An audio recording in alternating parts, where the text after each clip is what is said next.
obviamente é um marco negativo, mas foi um marco, a Fórmula 1 se preocupa muito mais com segurança desde então. É muito improvável a gente pensar em algum piloto falecendo hoje em uma corrida de Fórmula 1. É.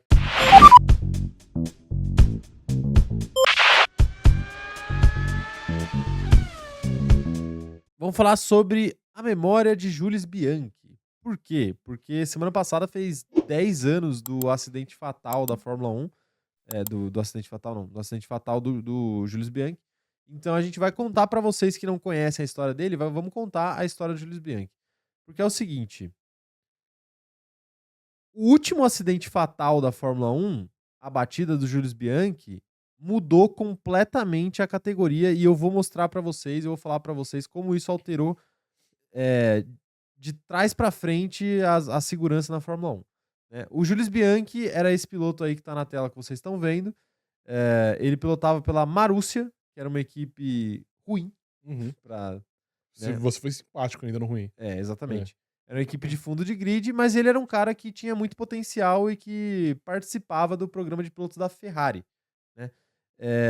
E aí no GP do Japão de 2014, enquanto ele corria por essa equipe, né, a Marussia, o GP estava muito chuvoso. Então era um GP que estava muito perigoso. Vocês já viram provavelmente GPs do Japão com muita chuva e realmente é uma pista que fica ensaboada ali, muito difícil de pilotar, né?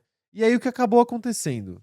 Um piloto chamado Adrian Sutil bateu o seu carro, rodou, bateu o seu carro, e esse trator aí que vocês estão vendo bem à direita da foto entrou para retirar o carro da pista. Enquanto isso acontecia, a Fórmula 1 baixou um safety car na pista e os pilotos tinham que chegar atrás do safety car. Só que qual que é o problema disso? Tava chovendo muito e não existia um controle de velocidade durante a bandeira amarela muito preciso.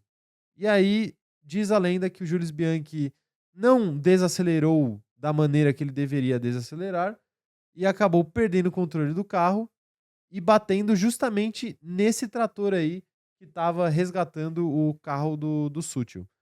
E quando ele bateu nesse trator, acabou acontecendo ali uma lesão muito séria, que acabou levando ele para o hospital diretamente. Ele passou 9 meses em coma e acabou vindo a falecer ao final desses 9 meses ali, depois de ter feito cirurgia, foi colocado num coma induzido, mas ele acabou não resistindo. 9 meses depois, ele acabou falecendo em 2015. Essa basicamente é a história do Jules Bianchi. Mas, e aí, obviamente, ele acabou sendo o primeiro acidente fatal desde o Senna em 94. Uhum. Né? Esses foram os dois últimos ali, na Fórmula 1 especificamente. Mas, evidentemente que, como batida de avião, por exemplo, queda de avião, sempre que acontece um grande acidente na aviação, tem uma larga investigação para ver o que pode ser melhorado a partir disso. E com o Jules Bianchi foi a mesma coisa. Na Fórmula 1, como é muito raro morrer alguém numa batida, aconteceu a mesma coisa.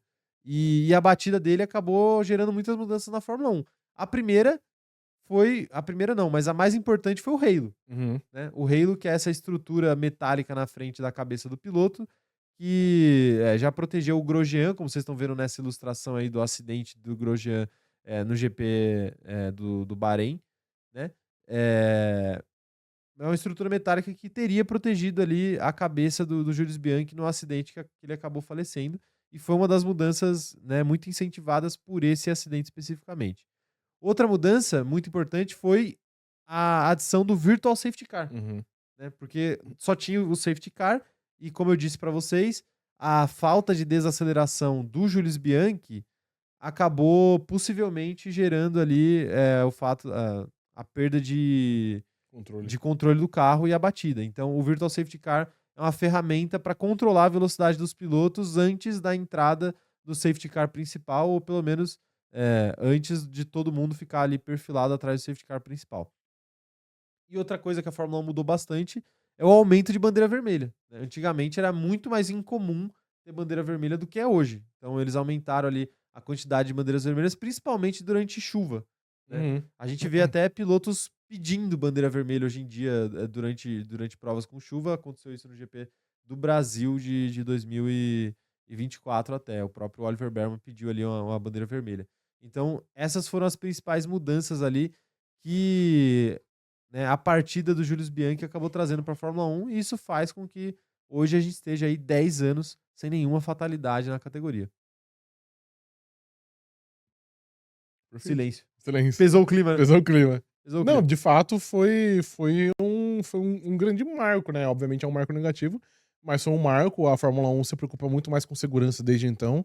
E acho que até dá pra dizer que. É que eu tenho medo de falar isso e o zicar, né? Assim, mas é muito improvável a gente pensar em algum piloto falecendo hoje em uma corrida de Fórmula 1. Pior que é. Depois dessas introduções aí de Virtual Safety Car, do Halo, principalmente, que já salvou uma cacetada de vida na Fórmula 1. A Fórmula 1 fez bem em pegar esse ponto e transformar em algo não positivo, mas transformar em um marco de segurança, assim como foi também a morte do Senna, né, que você citou aí, mas também que foi um grande marco aí de segurança na Fórmula 1. De fato, de fato. E muita coisa mudou de lá pra cá, são 10 anos, né? E a gente. O acidente mais marcante que a gente teve não foi nem na Fórmula 1, foi na Fórmula Na 2, Fórmula né? Que 2. foi o do Hubert. Mas aquele acidente tem uma diferença pro acidente do Jules Bianchi, né? Pra mim, aquele acidente era um acidente meio Querendo ou não, é de difícil de ser corrida, evitado. É um mano. acidente de corrida. Ele bateu, o carro dele acabou voltando pra pista de lado e aí atingiram ele em T, que é uma das batidas mais temidas da Fórmula 1, que é quando um carro tá de lado e o outro vem de frente e atinge, porque aí é o lugar onde o piloto tá mais vulnerável, né? E ali não tinha muito o que fazer, Não dava foi pra como. aumentar um pouco a área de escape de Spa, que foi o que fizeram, dava pra colocar alguma coisa pra tentar amortecer a volta dos carros pro meio da pista, ali onde o Hubert bateu, mas fora isso, não era um acidente tão evitável. A questão do acidente do Jules Bianchi é que era um acidente Era totalmente evitável, totalmente né? evitável, né? Se tivesse dado uma bandeira vermelha enquanto o guindaste estava na pista para tirar o carro, o trator estava na pista, se tivesse um virtual safety car para controlar melhor o delta de velocidade dos pilotos, enfim, se tivesse uma série de possibilidades ali, se tivesse o Halo, a vida dele poderia ter sido salva, né? E eu acho que é isso que torna esse acidente mais amargo ali Uhum. pros fãs e pras pessoas do mundo da Fórmula 1 ali. Que realmente era um negócio que era evitável, Era. como a gente vê coisas parecidas acontecendo hoje em dia e não resultando em acidentes, muito menos acidentes fatais, né? Sim. Não, de fato. E hoje tem até um outro ponto que você não colocou, mas hoje a entrada de um caminhão ou um trator em pista é muito rara, né? Porque de fato foi um marco ali. E hoje a Fórmula 1 tenta evitar ao máximo. E quando tem, normalmente é quando é algo que não tem mais o que fazer mesmo. E é isso. E aí normalmente já tá com virtual safety car, tá com bandeira vermelha, já tem um cuidado muito extra do que era nessa época aí, mas também é natural, né? Que com a evolução e com os acontecimentos, a segurança vai evoluindo e a Fórmula 1 vai identificando quais são os pontos vulneráveis, digamos assim. Exatamente, exatamente. Essa é a história aí do Jules Bianchi. Então, comentem aí as opiniões de vocês, o que vocês acham. Infelizmente, o Jules acabou morrendo. Ele que estava quase que prometido para ser piloto da Ferrari, né? Ele quase se tornou piloto da Ferrari em 2014, mas acabou não sendo. Talvez se ele tivesse se tornado piloto da Ferrari, a história fosse outra. Talvez o acidente não tivesse acontecido. Mas a Ferrari acabou contratando de volta o Kimi Raikkonen e preferiu não apostar no nome do Jules Bianchi, que tinha 25 anos apenas Era na jovem, época da morte dele. Ele que terminou a carreira dele com apenas 34 GPs corridos, né? Então ele Uhum. nem correu tantos GPs assim. Sim. Antigamente os pilotos começavam um pouco mais tarde do que eles começam hoje, né? Muito raro. Então você vê um cara de 25 anos hoje tem mais de 100 GPs, né? Um Charles Leclerc da vida, um George Russell. Mas na época não era assim. Na época os pilotos começavam um pouco mais tarde. E diz a lenda que era o sonho dele correr pela Ferrari, né? Sim. Mas enfim, né?